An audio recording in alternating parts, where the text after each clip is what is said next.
Hi guys. Welcome Hello, back hello. to the final verdict Did podcast. you almost I forget our almost podcast forgot. name? I'm tired. This is actually our final episode, and we have a very special guest, actually. Uh, if you were here with us from the beginning, you will know that we started with a USC student. Yes. And so Giselle and I thought it'd be fitting to end with a USC staff member. Woo woo. Who it is, we'll know. And we figured Libby Garcia is our special guest.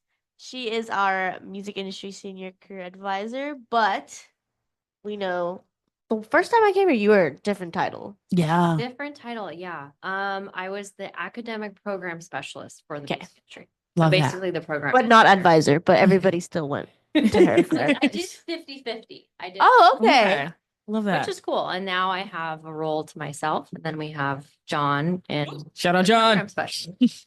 So we usually have a blurb to see Yeah. like what our guests are up to, but since it's our last episode and you're super special, we will hand it off to you to introduce yourself, what you Yeah. do, and how you got to where you're at. Obviously, we have questions. Yes. But we just wanted to let you talk about yourself. Oh, goodness. Go My for it, favorite Lily. thing. Real. Well, first of all, I'm super honored that you both selected me as your final guest. Of course. I think it's so awesome. And I think, content like this is, this is the kind of stuff that we can listen to again and again and again, or other people who want to get into the industry can listen to it. So, I appreciate that consideration. Yeah, I have worked at USC for almost 4 years now. I'm a grad from USC. So Wait on. Wait, yeah. so you came on I when came we on. came on.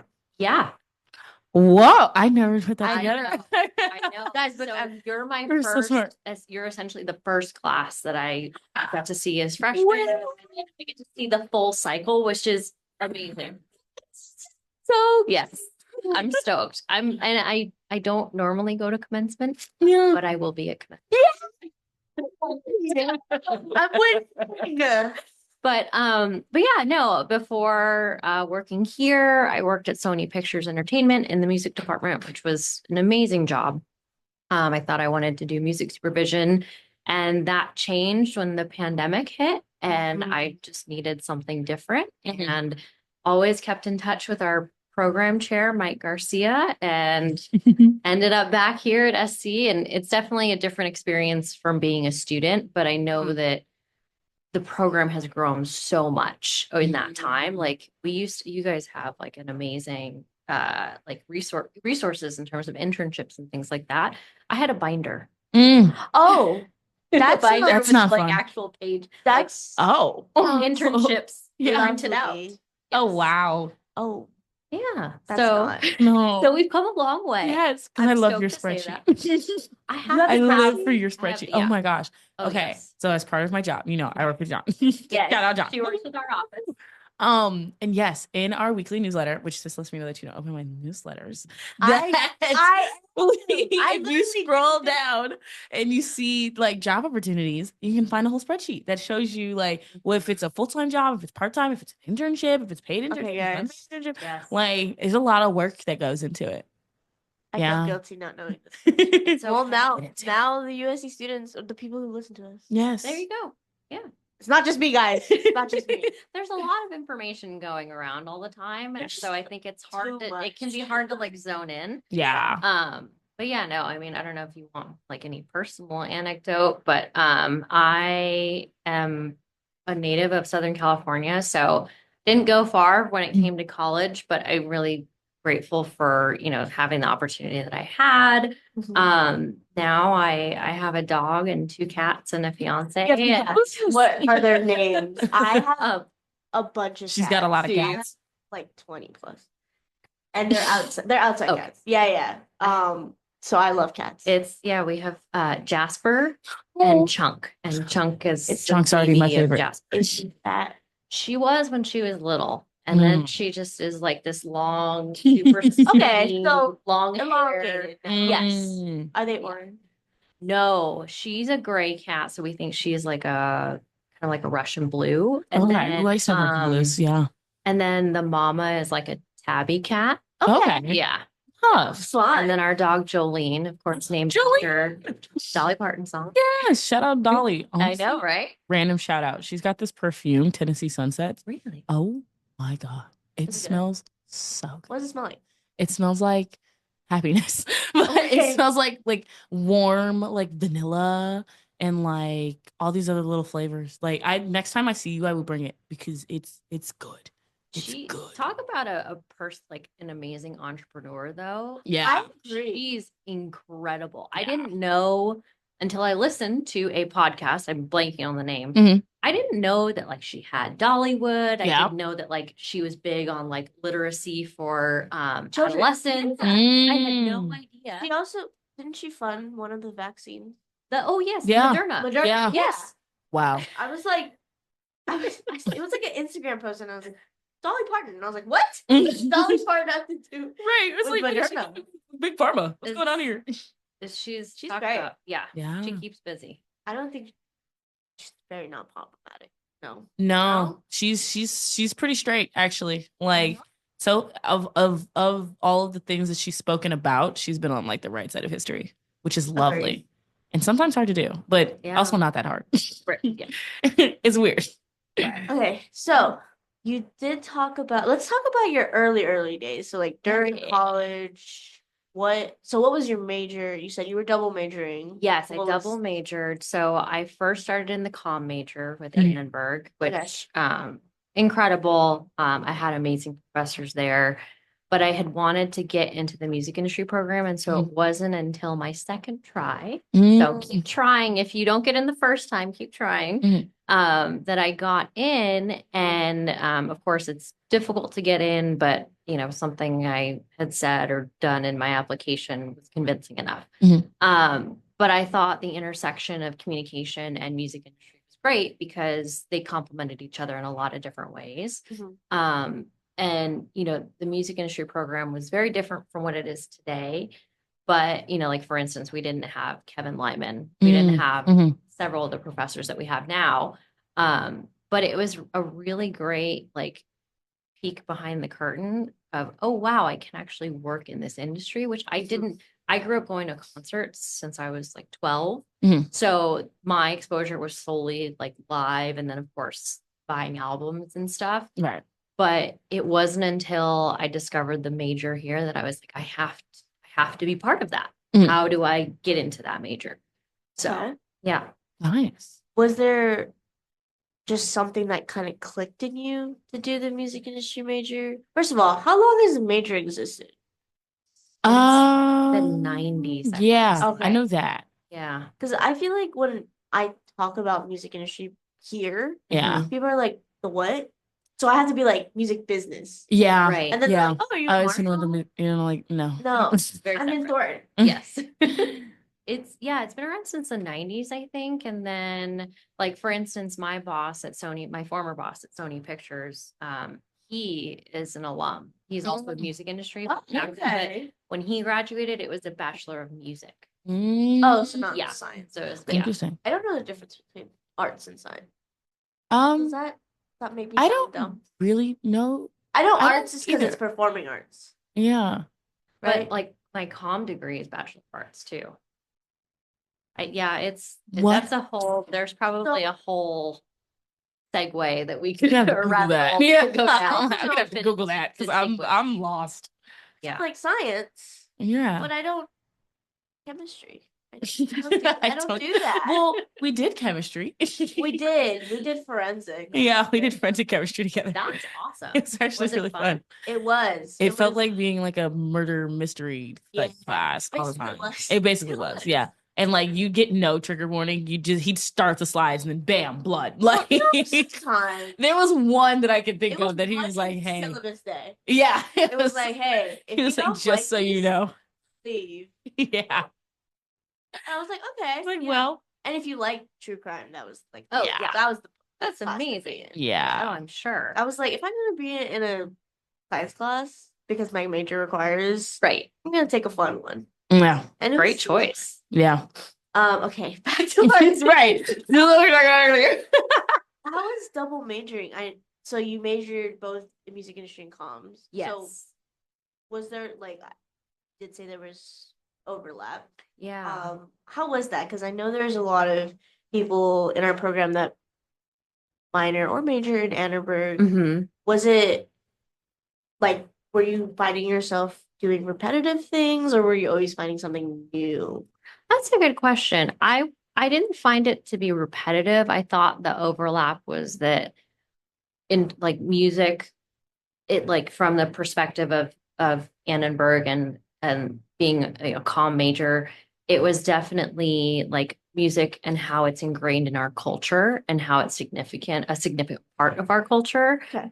versus music industry in our major that we have at Thornton. It is very much like these are the different areas you can work in. These are professionals from different areas, and these are, this is the basics in terms of like intellectual property and copyright and publishing and licensing and all these things. So I think the main point of overlap was just how it's music, how it's as it's experienced. I think the way that the things that I took away from it, how it's, a big part of our culture. Mhm. And I think, being in LA and having this program in LA, I think it's really advantageous. Yeah. You could go, there's tons of other programs everywhere else. But I think you have some of the most access here.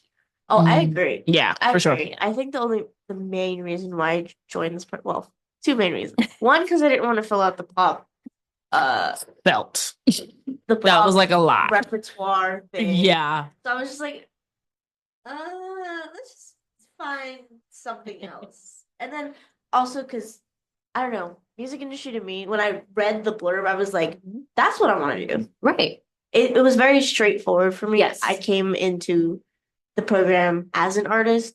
I'm not leaving it as an artist, but I'm learning to be an artist manager. There you That's go. awesome. I Or love that pivot. like, there's different aspects of the industry that I didn't think existed, right? Like Mhm. before Definitely. coming here, I didn't think, oh, Spotify has employees. Right. I was just like, I'm just gonna go into it, see what happens. Maybe I can figure out how to market myself. Now I know how to read contracts. Yep. Now I need a lawyer. Exactly. Right. Like I know these things, so I'm like, I'm glad I signed up Yes. and I got in because now I feel like there's more opportunities here rather than if I just took a basic music degree. Yeah, I agree. Because like even with my music industry like degree, I still took music theory. Mhm. You can still take all of that. Yeah. Right. Good, but like this is just better, Yeah. in my opinion. And there's also like no shade to the pop students. I just feel like you need to know about the industry. It's imperative, I think, because the way I see our pop students or even our classical students, just in general, or any musician, you're essentially you have to be your own business. Exactly. You have Yeah. to be entrepreneurial. And of course, we have that entrepreneurship present in our music industry students, like Mhm. both of you. But as for the performer, I think that's even more necessary because you For have sure. to know, okay, For do sure. I need an agent? Do I need a Mhm. manager? What do I Do I need a lawyer? Like you said, Yeah. all these different things. How And do I read a contract? exactly, Right. it's completely unknown to you until you actually are immersed in it. Right. Yeah. And so that's why I see pop students minoring in music Yeah. industry or just Yeah. completely Yeah. switching. Yes. Yeah. Because it's not enough to know how to perform. Right. Right. You need to know how to get to perform, Right. Yeah. which is extremely difficult. That's why I chose this major because I it? came in as an artist. I am still leaving as an artist, but Someone that. is. I didn't know that. Yeah, but for me, it was more important to understand how did the industry work as a business and like what are the basic things that I need to know to protect myself at the end of the day Mhm. before, like you said, I go out there and I build this whole team of people.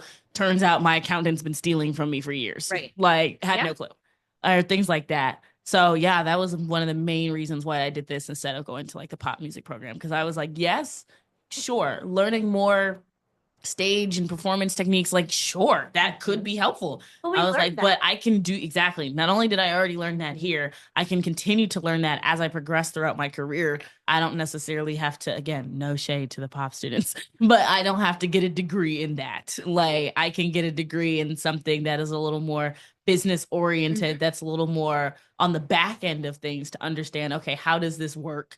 And then take those skills and apply them to my career. Yeah. So. I have a question. Yeah. This is like a sub question. Are you musically inclined? Like, do you write music? Do you sing? Or is it No. just like a No, I honestly, it's so unfortunate because I definitely tried. I do think if I had spent more time in the practice rooms or just spent more time practicing, Mhm. I could probably play piano. I could probably play guitar. Those were the Okay. two classes I took in addition to theory. Yeah. Okay. Yeah, theory was interesting. But piano, I think I did better at versus guitar. But yeah, no, I've always wanted to. It just hasn't stuck. But I'm definitely I come from like being a big admirer of like just like albums and like listening to an album from front to back and just for sure. that was for me, that coupled with the live experience, I was like, of course I want to work in this industry. Right. So you did, was it music publishing? Music. Well, I worked in the music department at Sony Pictures. Okay. So it's essentially that's the music team for all the films and shows that Sony's putting out. So my boss was essentially an in-house music supervisor, but also wore this executive hat. And Nice. so I supported him. So it was our slate of films was very horror centric, which I was not a horror fan at first, but I'm not afraid anymore. You know what? Maybe that's what I need in my life because I'm still terrified. Read all the scripts. Okay, All sorry, the I'm horror a horror scripts. fan. So, what movies did you work on? Any? I worked on a few things. I mean, I don't remember what like actually that was part of like the frustration, I think, is that like you could work on a whole project from like before, pre-production to post-production, but then whether it was going to come out was a whole like release. Somebody line. else's department. You don't Yeah. even it such shelved, or it might get shelved, or for instance, it might go to a streamer. So for instance, I think one of the movies I helped on like very minimally in terms of research was the Cinderella movie with Camila Cabello. Yeah. Interesting. Yeah. Yes. So that got released, I think, Cool. by Amazon. Yeah. But I did like very little. And then I remember when they were doing the Tarantino movie, Once Upon a Time? Once Upon a Time in Hollywood. Yeah, I did like very minimal research for that. Mhm. But our primary slate of films was a lot of, like I said, horror. So it was very much like we were constantly looking for composers to, hire to do the score and in turn music editors and licensing a few songs here and there, but nothing like, a big, huge like Columbia Pictures release. We were So I have to thank you for putting chills down my spine, right? Sure.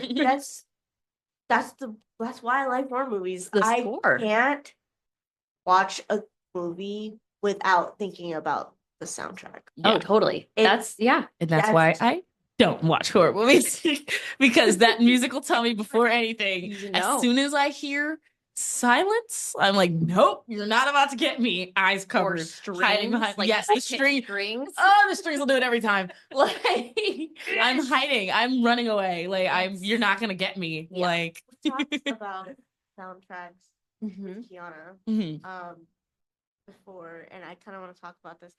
I dead ass cannot. If the movie is like okay, but the soundtrack is amazing, I will instantly rate the movie higher. Oh, totally. It makes such an impact. Yeah, like for example, I'm gonna shit on this movie again, but Venom Last Dance, worst soundtrack in Oh no. I didn't see it. I don't. Okay, well, I don't like the song Memories by Maroon 5. Okay. And they had like this weird B-roll of like Venom and Eddie. And it was only like some clips of the current movie and then the past movie. It was just really weird placement. Okay. And I didn't enjoy it. And I'm not saying that I don't like pop songs in soundtracks Right. because the Deadpool and Wolverine movie, right. Yeah. best soundtrack in my life. Yeah, that was pretty Great good. movie. I was just like, this fits. As long as it fits the movie, Yeah. it's great. Go off, Queen. Mhm. So is that Yeah. why you wanted to do Music publishing? supervision. Yeah. Yeah, that's exactly why. I think it was just the fact that like realizing how impactful music is to a scene, specifically soundtracks. So specifically the songs that are licensed for the film. I wasn't as interested in the scoring component at first, but I have a deep appreciation for that because Some composers do the weirdest things. exactly they're Like the weirdest noises. like I Yeah. think the White Lotus composer Cristobal Tapia de Veer. Okay. I think he's really unorthodox in the way that he Yeah. approaches things. Just from what I know and just from what I've listened to and seen about his work. But yes, to answer your question, the soundtrack is it for me. Like if you were to ask me one of my favorite sync moments in film that I vividly remember, it would be I'm totally dating myself here, but in 27 Dresses when they're in the bar and Katherine Heigl is dancing and singing on top of the bar Okay. and she is singing Benny and the Jets by Elton John. Oh, This sounds familiar. Oh, it is I feel like I've classic. seen this before. It is classic. Yeah. That one, Almost Famous, also an older movie, but directed by Cameron Crowe.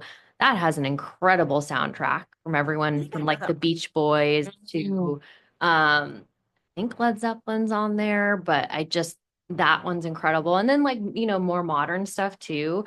I'm trying to think of like movie I watched recently that had some really great placements. I'm totally blanking on this one, but even in TV, it's not just limited to movies. Yeah, It's even in TV shows. I feel like it's more like common in movies, right? 'Cause, Totally. like, movies do come out with like soundtracks. Exactly. They coincides, and it's often that like, for instance, like the Spider-Man Into the Spider-Verse, Sunflower by Post Malone and Sway Lee.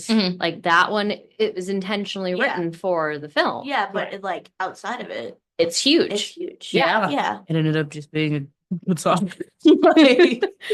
So, Yeah. but yeah, so I mean, that's definitely where I approach it from is like the love of the soundtrack. And I 100% have soundtracks like CDs and vinyl in my collection because it's so nice. and even saved on Spotify. I only Sometimes have the only one I remember having is the Ghostbusters one with the female cast. Oh yes, okay. Because it has 5 songs on it. And I'm a huge 5 songs fan. But then that's when I started realizing that there are some banger soundtracks out there. Yeah. Like Yana and you, like it takes an ear. Oh, totally. To know what fits. Yes. And I find myself doing that in like music editing, right? But to make sure that everybody gets the vibe is insane. Oh, totally. And it's also a big part of it that I learned from watching the way my former boss worked was you ultimately have to serve the film. So like we can say all we want that we want like a Beyonce track or whatever, but does it serve the film? There hasn't been an episode where we haven't. No, it's like the Bechdel test, but with Beyonce. There's not a single episode where we haven't said Beyonce. Yeah, that's insane. You don't even do it on purpose. No household name. Yeah, I mean, love her down. She's incredible. Yes. My queen, my icon. Sorry, you were like getting a song and serving to the purpose of the movie. Thank you. But being like the paramount to, just because you like a Beyonce song doesn't mean that is the song to license. Choice. Right. Yeah. Maybe it's like an independent artist. Right. That hits the vibe. Yeah. Okay. Let's move. So this is the Vinyl Murder podcast. We Right. talk about women in the music industry, but we also talk about our struggles. Yeah. Our problems. Do you want to ask? Yeah, I got you. So, sorry, I'm sitting here like picking off my What unique challenges have you seen women face while trying to break into different areas in the music industry? So some examples are like performance, maybe production, tech, management, things like that. And then as like a sub question, Mhm. what are some strategies that you've seen them use to navigate the gender bias and discrimination? Oh, You can also Okay. refer to yourself. Yeah. I mean, in all honesty, I'm really grateful to where I've landed. I haven't really experienced any of that. Okay. But I have certainly seen, the lack of representation. Mhm. I think something that is, I think two areas, Giselle, you noted it, production, Yep. the lack of, female identifying persons in Scary. production. So male dominated. It's I spooky. commend those women who go into it with like a strong head, but personally, I feel like I'd be intimidated. There are now so many, well, not so many, but I know that there are at least a couple organizations that are dedicated to, making sure that there is more female representation in that side of the industry. So for instance, I connected earlier this year with a company, with a nonprofit called We Are Moving the Needle. Okay. I feel like I forget the remember this. This founder. feels familiar, does it not? I'm blanking on the founder's name, but she is also a producer, Okay. a music producer. Emily Lazar, I think is her name. And so their organization is all about, creating community on college campuses, Mhm. creating community, outside of that too, and helping put together workshops. Mentioned it. She That's why I was probably, like, it's pretty well I known. was like, It's definitely something I think that people in production can see as a resource, and they're not just exclusive to we only allow women in our group. It's not that. It's more so we're all inclusive. So I think production is an area for sure. Another area I think, just because I have experience with it, is scoring, film scoring. Ooh, interesting. Tell me about Like it. you get so many. So the way it works is at a studio, you're typically in the music department, you're typically, when you're trying to find your composer for the project, their agent will submit a demo reel. And so Right. the demo reel has, maybe stuff that's been in other films. It helps create that like kind of vibe you're going for. But when I'm looking back, there were only a handful of like female film composers that I would see, and it was always like the same names. Super talented people, but I think just historically, I think that's been another male dominated area.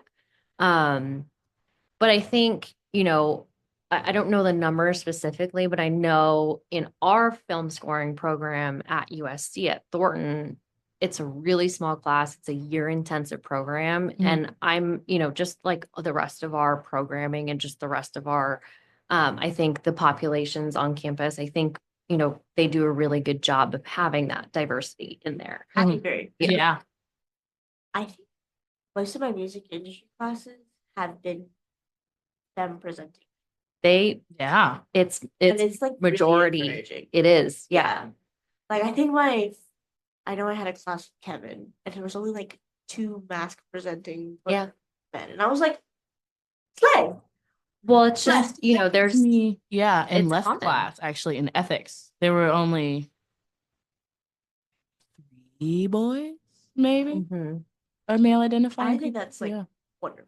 Our music industry program specifically, I don't know recent stats, but I know from when I started in my program specialist role, we were over 50% women or female identifying. Period. That's Yeah. the program. Get that 50%, that over 50% on this podcast right now. Right. But I think to answer your question about like how do we overcome, these barriers, and I think it is really about like the people who are willing to take a stand and create these nonprofits or create these organizations or clubs on campus even, to provide for that inclusivity. That's where I've seen it the most. And I also think too, people can be really intentional about it, about working with people from specific backgrounds or like being, say if your film, you want it to be, as authentic as it possibly can be, you're really intentional about the talent that you bring on or the music that you're selecting to make sure it is authentic or representative of, whatever it is the subject matter is. But yeah, I think it's, I think I started noticing the change and the shift towards the numbers and representation changing when I was, I think, on the cusp of graduating. Dr. Stacy Smith here at Annenberg, she released I'm gonna blank on the name. She has her group is the Annenberg Inclusion Initiative, I think, and they released a study on so they focused on the film industry, but they also focused on music, I think, for their second study, and it was representation in Seems music. familiar. I feel like I used it as a source once for a paper. Probably. She's super well known. I had her as a professor, but she's been huge in terms of research on that stuff. So if anyone hasn't read it, but like her work has been published by like different entertainment trades and stuff, and I think it brings that awareness. Yeah. So That sounds familiar. This is a Sure. question. Would you ever want to teach a class? Oh, yeah.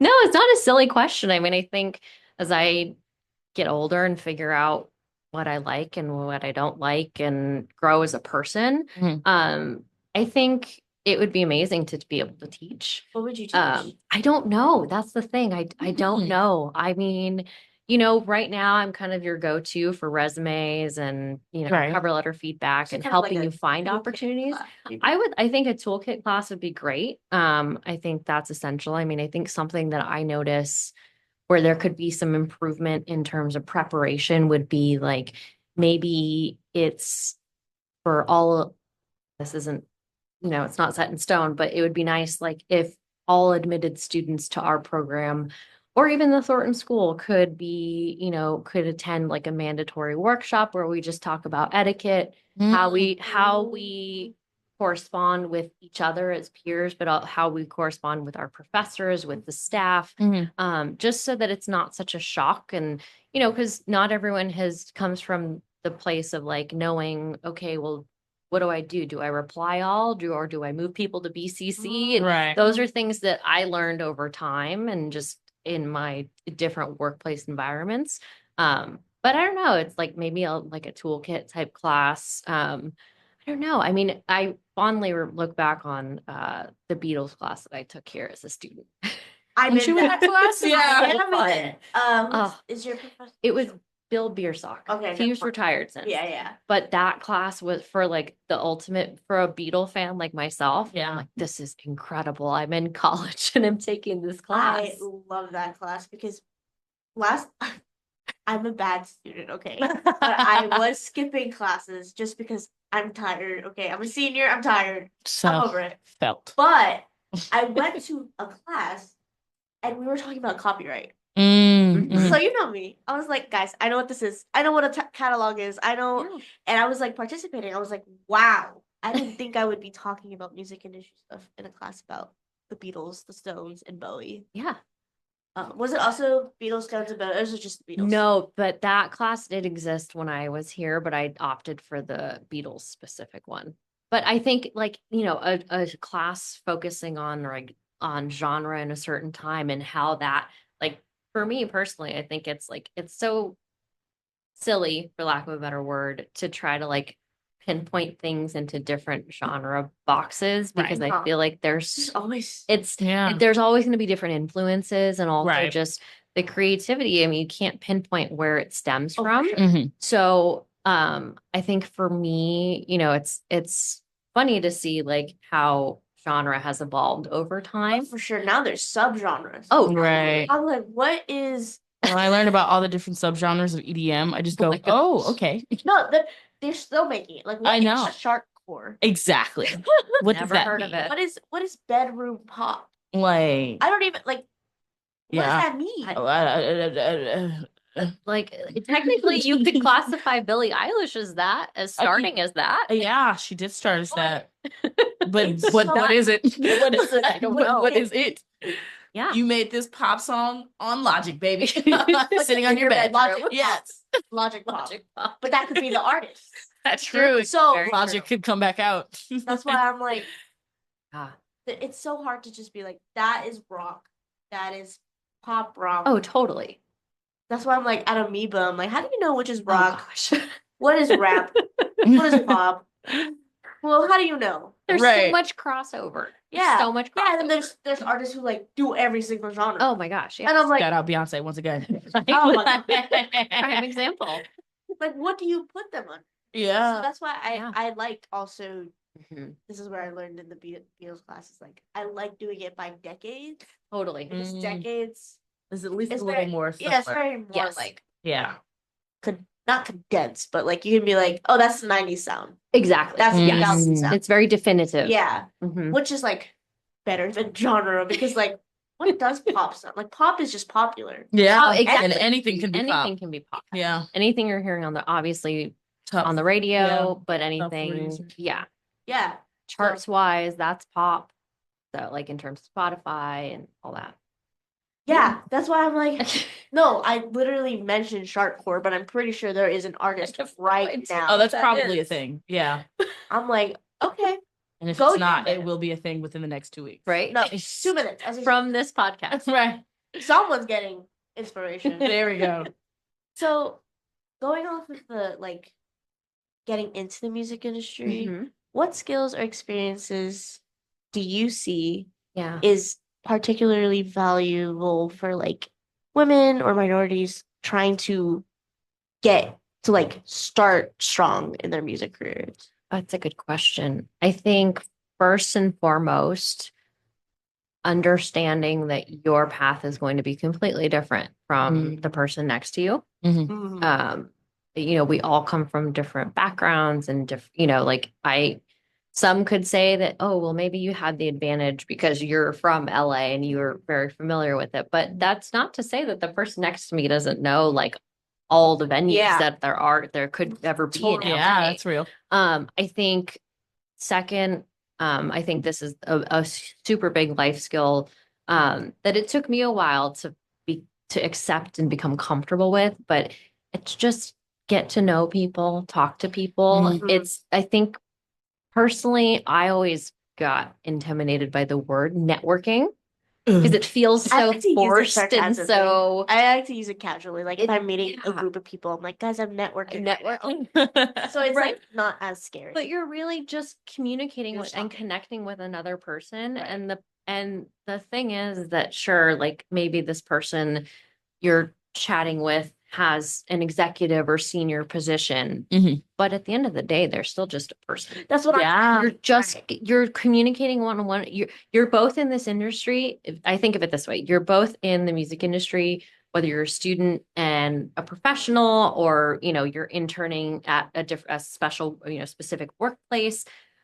You're just people and you're both in the industry, Yeah. most likely because you like something to do with music. Yes, that's what I think of when every time I got imposter syndrome in Yes. freshman year. Yeah, being Yes. here, I'd be like, we're both here. Right. Like, That's what I'm saying, right? right. You're looking at me in this classroom. Yeah. Like, We're probably paying the same tuition. right. Right. We're taking the same classes. Yes. That's what I like. It was also copium because some of the students here would be kind of They're special. so autistic. Mhm. But I'm like, you're Yeah. looking at me. Yeah. We're in Right. the I'm same there, yeah. class. Yeah. And we're probably that's the thing. You have to be nice to like not nice, but you have to have a positive demeanor with Yeah. everything because you don't know if they're gonna be your boss. Exactly. You're gonna Or work with them, like, coworkers or yeah. anything. Example. Yeah. Yeah. Totally. That's what I learned from Mike. Yes. That's 'Cause a I- big one. Because I was like, why would I like I can be mean to anybody else, but like specifically in this major, Mhm. I've learned that there's a lot of alumni coming back So many. Mhm. and it's just like just be nice. Yeah. You don't even have to be like super nice. Just hi, hello, how are you? Respectful. And also, Exactly. I think like this is a smaller skill that doesn't necessarily pertain to your question, but I think it's just be good with like get good at memorizing names or get Oh, good for with like sure. committing and like once you Ooh, I meet feel called someone, out. like if it helps you to say, oh, hi, Marilyn, nice to meet you, like to repeat it, Yeah. if Mhm. that helps, whatever helps. Because I think the names is another thing too. And it's definitely also, like along with that, like surround yourself with people who are maybe a little bit more extroverted. That might help. But also I think, lean on your peers for like, hey, I'm stuck. Do you know anyone at this company? I'm just trying to get an informational interview. Yeah. They're bound to know someone or who someone Someone knows knows someone. Yeah. Yeah. So I don't think it ever hurts to ask as long as you're asking in a respectful and polite way. And you're right. You truly never know who's going to be sitting next to you, sitting across from you. The industry works in very interesting ways. Okay. So we're kind of nearing our end of time, which is kind of sad because I could talk to you every That went No, so this has been fast. fun. I know, right? This is the fastest 45 Oh my minutes. God. I wasn't expecting it. So we usually end our podcast with a little silly question. Yeah. This is probably gonna be our last silly question. Unless you keep it Maybe. That's going, what I encourage you You to gotta keep talk it about going. this. Let's talk about it later. Please do. Talk about it Talk on about mic. your business plan later. So let's silly question time. I Yes. feel like I've been talking this whole time. So Giselle, I got you. Go Okay, for it. so our silly question is, if you could listen to one album for the rest of your life, what album would you listen to? So we will answer first. Okay, Give you some thank time you. to think. Yes. And then, have you thought of yours yet? no, yours. Okay, so I guess I I'm know it's starting. Beyonce. That is one of them. One of them. One of them. Yeah. One. Well, okay. Just one. Okay. If I had to pick a Beyonce album to listen to for the rest of my life, chances are I'm going with the B-Day Deluxe because that is Okay. the first album that I had on CD, Yeah. and I know every single song, every single word. I know Mhm. all of it, like all of it. Mhm. Right? If I had to pick, not Beyonce, because I pick Beyonce for every answer. Okay. No, I you didn't want to live as Beyonce the one time. I did not want to live as Beyonce. That was No, different because that's that a sounds lot. stressful. That's a lot. That was a lot. But if I had to pick somebody else or something else, I would do J. Cole. And it would be 2014 Forest Hill Drive. Yeah, that's Yeah. a big one. Yeah. I was listening to it earlier today. And I would either do that or the Born Sinners album because that one's Okay. really good too. But yeah. If we're gonna talk about albums the first album that you've ever had, Yeah. because I feel like the first album that's just like the one that sticks with you. Yeah. No Yes. matter how It's your was to you. introduction to Yeah. music Music. in like the rest of your life. Mhm. Yeah. Mine would be the 5 Sauce Deluxe album, Okay. the self-titled one. Yeah. Yeah. Deluxe, of course, because like I can't listen to the same 10 tracks. I was gonna say you have to have the extra track. Yeah. Exactly. They're always Great. better than whatever you've been hearing Hot cycling take through the those. radio. Oh no, yeah. That was my first album was the live album when they performed at Wembley, but Mm. it had the main tracks in it, so Mhm. I would say the deluxe track. If it isn't 5 Sauce, that's oh my god. I was gonna say that seems like it's I think that's it.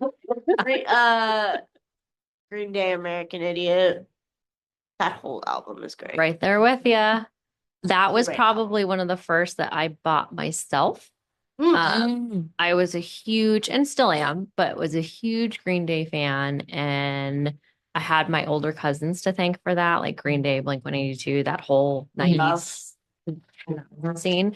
But I think the first band that like I really, really like loved and just probably be my forever favorite band is The Killers. Oh, I love their first album, Hot Fuss. Mhm. It's like a great everything album. Like it's not just an is that, indie the rock. album? It's not a pop album. It's just so many different things. Is that the album you'd listen to for the rest of your life? For sure. Okay. Yeah. All right. I love The Killers. I would see them again and again and again. Yeah.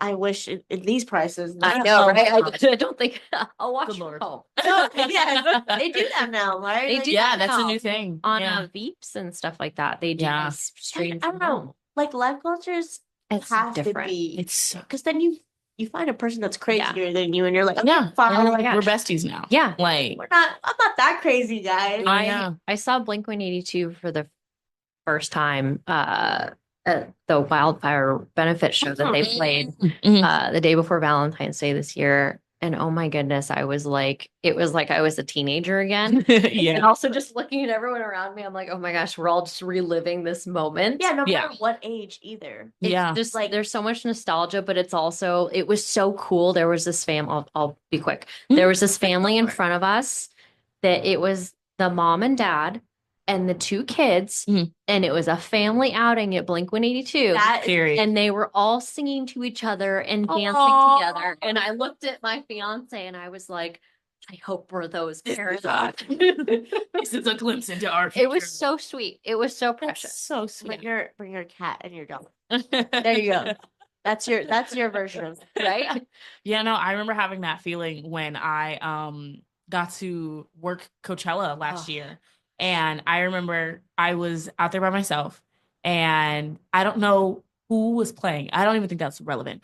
But I just saw all of the people in the crowd and the music was going and the lights were going and it was in the whole vibrant. And I had been in like a deep depression at that time. Mhm. And so being there, I literally felt it like rise out of my body. And I was like, oh my gosh, this is my reason for living. Right. Like, this is why I'm here. I Like, agree. yeah. And I had this out of body experience where I was just like, I just love music. Like, Totally. And it gives me kind of like chills and it like makes me tear up a little bit because I think that's the amazing thing is that we can come back to that. Like we Yeah. all have that moment. We've all had that experience in some way, shape, or form.